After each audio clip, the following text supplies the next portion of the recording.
CID crime બ્રાન્ચે 15 lakh રૂપિયાની નકલી નોટો ઝડપી હતી। ત્યારે આ નકલી નોટ કૌભાંડનો ચોથો આરોપી પણ ઝડપાયો।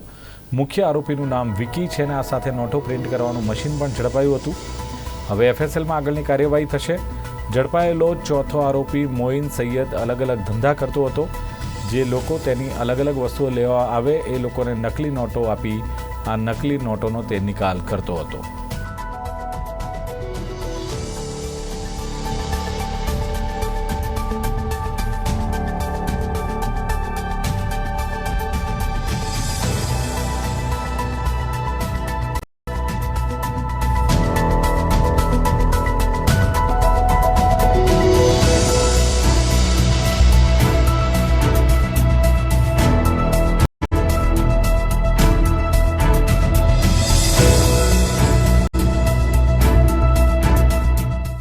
સીઆઈડી ક્રાઇમને જે 16 લાખના પકડવામાં સફળતા મળી હતી એમાં ચોથો આરોપી પણ સીઆઈડી ક્રાઇમે પકડી પાડ્યો છે।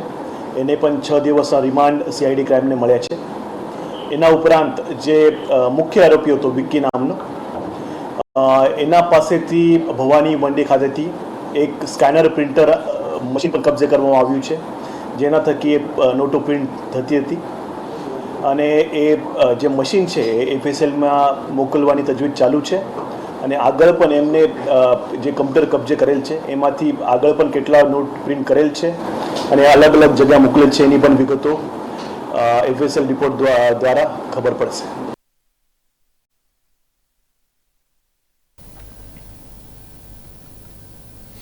સાયબર સેલના